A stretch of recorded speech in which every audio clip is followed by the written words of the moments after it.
Okay. I think you have to accept that. All right. Hello. If you're watching this, you're either on our Facebook group or on our YouTube page. I'm Jay Chacon. I am the team leader CEO here at KW The Lakes. And here I have me one of my prestige ALC members, Gabriel McKnight. Introduce yourself.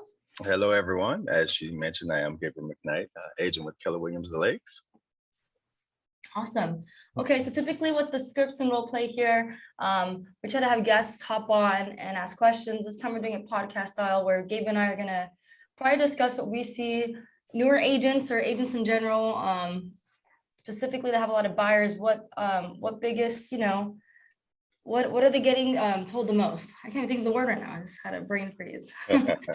Objection. Oh my goodness. There you go. So the biggest objections that they're getting. And I know a lot of them right now, Gabe, are I'm going to wait until the market crashes. Right. I like to think there's going to be a big crash. Newsflash, no big crash. I'm going to wait till the home prices go down. I think they're overpriced. Right. The biggest one, or people want to just wait. So that's like the biggest thing that's being said right now. And I guess we'll just start from there, Gabe. Okay. Also, if we have time, I know our time is limited. Some agents are having issues with sellers as well. Sellers are seeing that the individuals are overpaying, so they're like, "Oh my God!" They have these astronomical ideas in their head that, hey, my house is worth $500, but I know I can get $650 for it, or I know I can get $595, which is very unrealistic. There was a time in the market where individuals were, cash was flying around, but we're starting to see here over the last month or so, these times, changing. Individuals that were once getting, hello there, kids are off to school. Hi. Individuals that were once getting multiple offers. So have a great day. They are so cute that they say goodbye to you. God Family Business here at KW. Absolutely. That is so cute.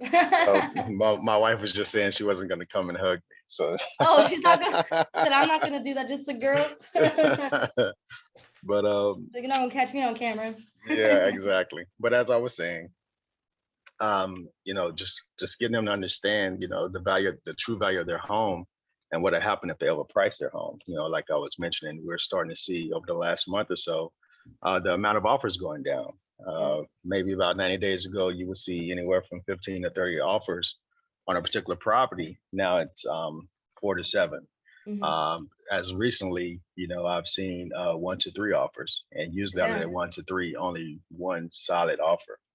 So it's still a seller's market, absolutely, but we are definitely seeing a shift in the amount of offers being received, as well as a number point. Depending on the property, we're no longer seeing these 50,000 over. It's now what I've seen over the last few transactions in the last 30 days is anywhere from 5, maybe 10, at the most 15, So it's starting to adjust a little bit. And I think it's important that agents know that, so they can share that with their clients, both buyers and sellers. Exactly. You brought up a really good point, because along with that, I think people are missing that, when the market was first COVID was unsure. And then when people were getting hopeful for January this year, I think a lot of buyers that agents had got discouraged and quit looking. Absolutely. So they got super discouraged. They quit looking, or they quit working with most agents. So I think right now more than ever is the time to reconnect and be hopeful. So absolutely. For those of you with those relationships that you feel like maybe they, it's beyond repair. Like, you have to have a conversation, because we are educators. We're not salespeople. Right. I've actually had clients that we started seeing properties in February, submitting, going out every weekend, submitting 3 or 4 offers, and they just found their dream home, and they just closed at the end of August. So it's about perseverance, but it's about understanding the market, understanding your clients, exactly, and teaching them how to be patient. Educating them so they don't feel discouraged, educate them so they know exactly what their buying power truly is, like what the value of their dollar, so they don't get so excited, because of the market, and just throw some numbers out there and overpay for a property that in the future they may have some buyer's remorse, because we are starting to hear there's a lot of that going on from those that purchased over the last 6 months. Yeah, buyer's remorse, so they feel like they overpaid for property, which a lot of them did. They overpaid to get a home, and Absolutely. things are beating out. But here's the thing with even the buyer's remorse thing is, if you know, and if you have a client that is feeling that, bring up the interest rates now in their loan. To bring up the interest rates down, just let them know, like, you know what, I know you feel that type of way, but look at how much the interest rate has gone up. So they're paying the same as you, man, monthly. Absolutely. You know, essentially they're almost paying the same in everything that's going on. So with those clients that gave up, it's definitely never too late to go reach back out to them. And I think the biggest thing too is the reason why agents, I think, lose clients easily is because lack of communication and education. It's all Absolutely. it is. It's all it is. You didn't educate them, set the standard. What do you think? I totally agree. And it's having those conversations. That's why we're actually now on Role Play with Jay. You know, it's important to have the scripts to not only educate you on what to say, but to have that conversation so you can do it in a manner in which is understanding to the to your particular clients. So they can, it's in layman's terms, a script that just basically, you know, common sense. It allows your clients to come to the foregone conclusion that the information you're providing is correct. And I think that's very important. Yeah, absolutely. I think it's just, that's why I tell agents, like, yeah, clients are going to call you excited to go show me this property. I've been talking to this agent or that agent. You have to stand up for yourself a bit, because I think new agents get excited they have a client and they run around for 3 weeks, stop prospecting, and then that falls through. 9 weeks. Yeah, or then they're stuck because they only had that one client, they weren't prospecting, and they're jumping hoops for this person. Like, if they did it to other agents, they're going to do it to you. You're not any more special unless you set your own standards, your own hours, and you know, have that conversation. Having a buyer's consultation is so crucial. I think you know Absolutely. that. Absolutely. Having that education piece, whether they've been looking already or not, like I literally will not get off the phone until I convince this person that it's necessary. Like, I'm like, look, I know you're discouraged, Gabe. I know you worked with a different agent. I apologize for that. I'm sure they did the best they could in this market. I do know I am very up to date with what's going on now, but I want to sit down with you and explain the home buying process and explain things to you that I feel weren't properly explained, which is why it's probably why you're frustrated right now. So before you give up altogether from, getting into a home and stop paying rent for the rest of your life, let's just sit down or do a Zoom before I go and show this property, just to educate you. Because whether you choose to stop looking or not, Gabe, you at least know that you had the education you're supposed to get months ago with this other person. Absolutely. And doing that, it actually frees you up because, as you mentioned, giving them that consultation, there are some actual steps that they have to go through before they, are they pre-qualified? Exactly. Like we're not going to shop in a market where properties are flying off the market and you're not even pre-qualified. By the time you got pre-qualified, that house that you were in love with is gone. So educating clients on that as well is very key.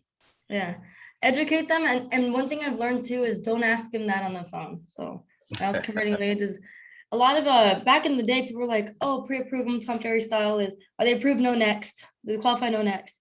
No. We're in a relationship-based market now because we have a bunch of iBuyer programs and the big Z's and all the stuff of the internet taking over, right?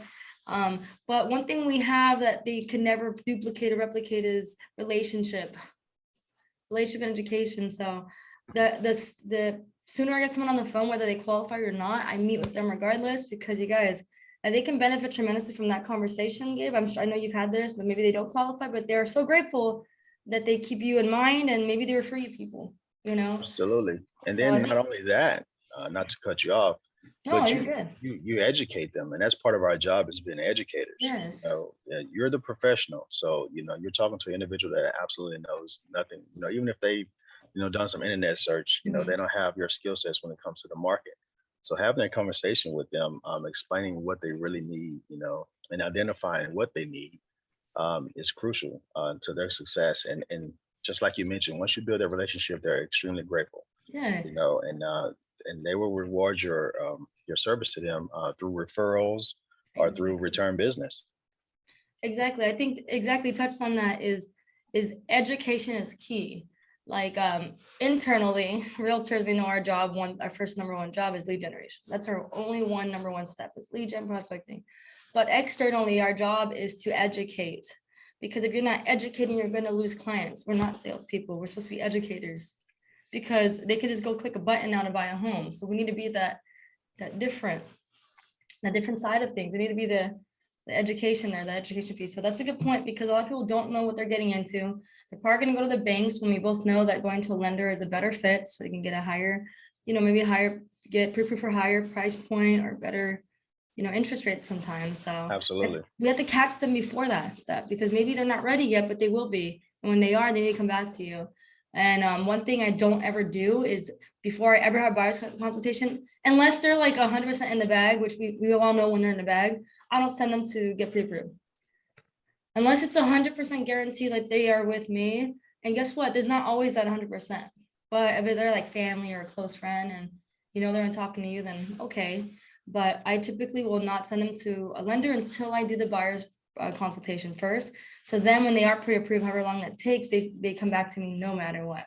Because as a veteran, and you're a veteran too, Gabe, I learned that some people in some programs that you send them to have their own preferred realtors. So at the end of the day, they may not, unless it's your best friend, they're not gonna be loyal to you either. So this client's not connected to you in some sort of way. If you use our agent, we'll give you an additional discount for using one of us. Use our agent, we'll give you a discount, or you have a better shot at getting this home. We have this one available for your price point if you be represented by this person. Right. So that's why I don't do it personally, because you want to build that connection to you before you even send them off, because you never know what this lender is going to tell them. Okay. And one thing I would like to do, because this particular conversation we're having is for agents, I want to briefly get into, I know we only have about maybe 10 minutes left.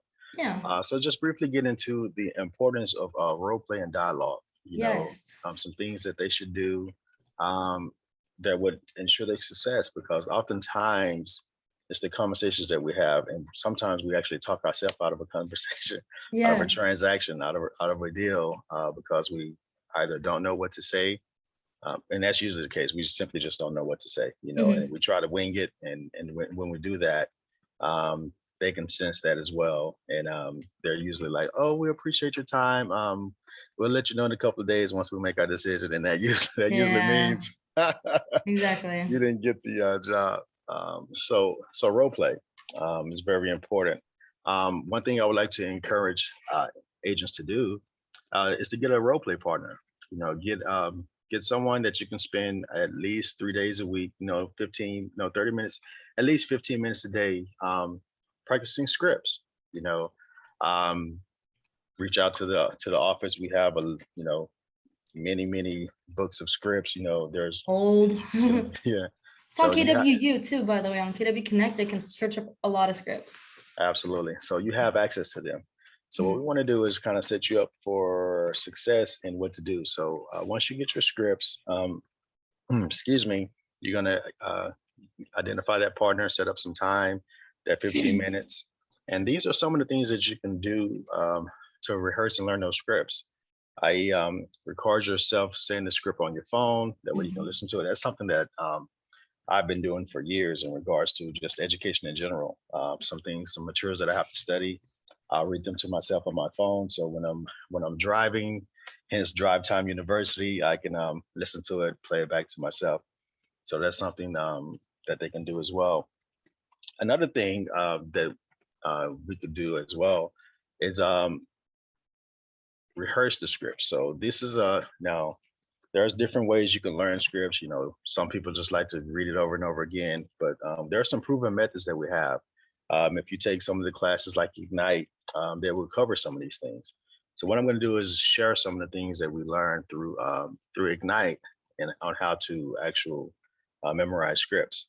So for instance, you take your average script, and what you're going to do is that first sentence, you're going to read it out loud 5 times. Okay. And then from that, you're going to repeat. You're going to say the same sentence 5 times while smiling.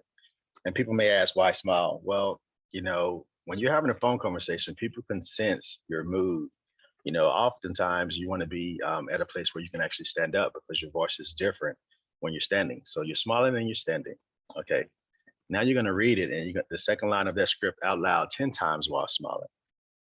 Okay. And then the next three things you're going to say. You're going to say the script from memory as much as you can. You're going to recite the first two sentences 10 times while smiling. You're going to add a sentence at a time. So the script by adding one sentence at a time, repeating 10 times as you go through that particular script.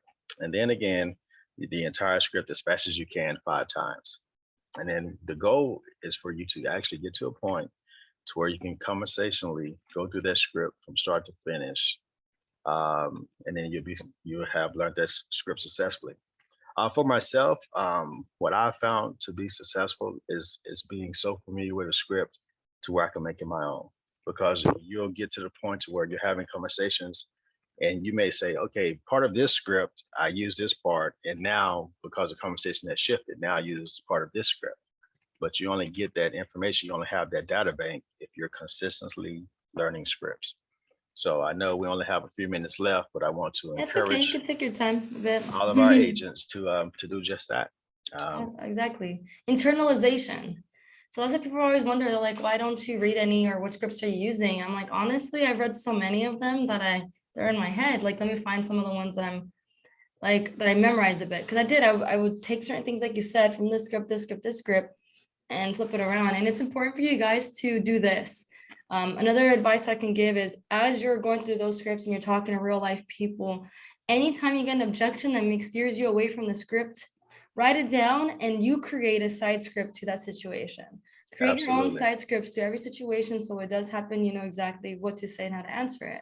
That's how to make it more of your own, to sound robotic, is write down every time you get an objection, even if it's one that you plan for, so you can write your own little script following it. And that's just my thing. Now I joke about the market and I laugh. I'm like, people are like, I'm gonna wait for a crash. I'm like, you do realize, I always say, like, you think banks are gonna let that happen again, 2008?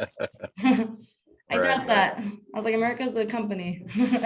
So just like little fun things, make it your own. And thank you so much, Gabe. I'm really excited for us to be back on here. And I think you're gonna hop back on here in 2 weeks, right? Yes. You're our guest absolutely. again. Absolutely. I look forward to it. And so for those agents that are watching this, that are on YouTube, looking up our brokerage, Gabe has been with us for a year, and very successful, closed 15 units, I believe, in his first year here at KW. And he's already on my ALC, and as you can see, he's very educated. And what would you say about KW the Lakes? So closing thoughts for those that are not with us. I would say that if you want to, and I'm just speaking for KW the Lakes, you know, how I personally feel about it. You know, it's an amazing family atmosphere where everyone reaches out to help everyone. That's what drew me to it. It was the individuals there. You know, people don't join, in my opinion, they don't join companies, they join people. So when you go to a place where you feel welcome, where you don't feel scared to ask questions, you usually find success. And I found my success there for that very reason. You know, everyone's friendly, everyone's willing to help out. It doesn't matter if were an agent, you know, for a week and they found some new niche, or they found some tool, or they've been a broker for 30 years. They're like, hey man, you know, try this, you know, oh, try that, you know. And so I think that synergy that we have there at the Lakes is what makes us successful. I think just to speak on the office, we have about 10 agents that have probably been there within, I'll say, just 60 days. And I believe all 10 agents already have at least one transaction under their belt, or currently in escrow. They do. Yeah, so if I say nothing else about Keller Williams the Lakes, brand new agents getting in escrow is a big deal. Yeah, I mean, because ultimately that's why we're in business, is to do business. And it's great to be in a great office, but if you've been there for 6, 7, 8 months, you know, and you're not producing, then personally, I believe that's a problem. You know, you should look inward as well, but also look at your surrounding, look at your environment. And a successful environment breeds success. It really does. Exactly. Well, thank you so much, Gabe. Thank you for everyone that's watching this video. Hope you found some informative tips. We'll see you next time. Thanks, Gabe. Have a great day.